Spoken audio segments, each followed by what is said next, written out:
হরমুজে মার্কিন ড্রোন কুপকাত, ইরানের নতুন অস্ত্র আরাশি কামাঙ্গির সম্পর্কে কাঁপছে বিশ্ব। চলতি সপ্তাহের শুরুতে কৌশলগতভাবে অত্যন্ত গুরুত্বপূর্ণ হরমুজ প্রণালীর কাছে যুক্তরাষ্ট্রের একটি অত্যাধুনিক MQ-9 রিপার ড্রোন ভূপাতিত করার দাবি করেছে ইরান।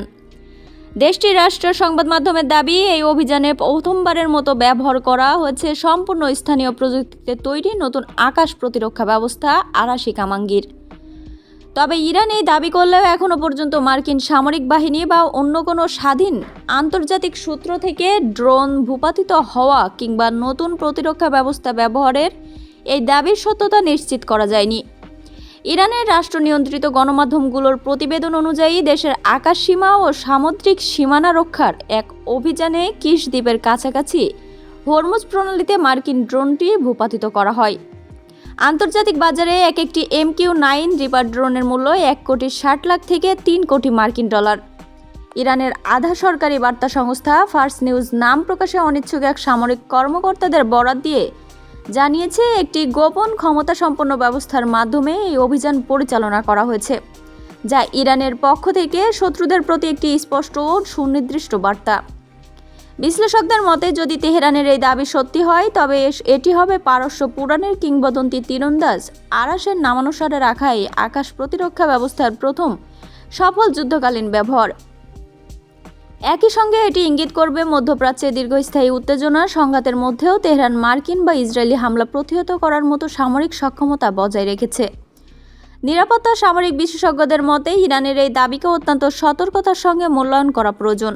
অতীতেও ইরানের সামরিক বাহিনী এমন অনেক প্রযুক্তিগত অগ্রগতির দাবি করেছে, যা স্বাধীনভাবে যাচাই করা সম্ভব হয়নি।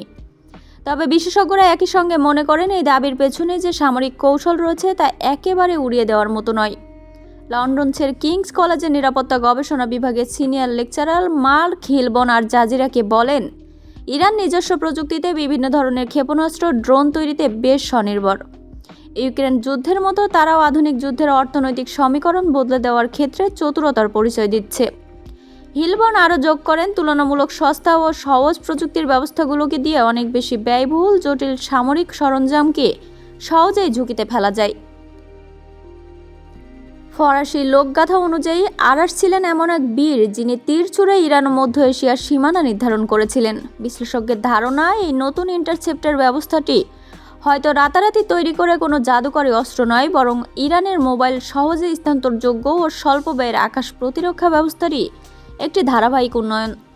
প্রথাগত বিমান বিধ্বংসী ব্যবস্থাগুলো সাধারণত বড় রাডার স্টেশন, ফিক্সড লঞ্চ প্যাডের উপর নির্ভরশীল হওয়ায় প্রতিপক্ষের নজরদারিতে সহজেই ধরা পড়ে। কিন্তু ছোট মোবাইল ব্যবস্থাগুলো দ্রুত লুকিয়ে ফেলা, স্থানান্তর করা, ধ্বংস হলে সহজে প্রতিস্থাপন করা যায়। নিউ ইয়র্কে ভিত্তিক স্ট্র্যাটেজিক ইন্টেলিজেন্স প্ল্যাটফর্ম হরাইজন এঙ্গেজের নিরাপত্তা বিশ্লেষক অ্যালেক্স আলমেদা বলেন, আমার ধারণায় এটি ইরানের স্বল্প পাল্লার বা লয়টারিং সারফেস টু এয়ার অস্ত্রের একটি উন্নত সংস্করণ। এটি প্রথাগত রাডারের ওপর নির্ভর না করে সম্ভবত ইলেকট্রো অপটিক্যাল বা হিট সিকিং প্রযুক্তির সাহায্যে লক্ষ্যবস্তু শনাক্ত করে।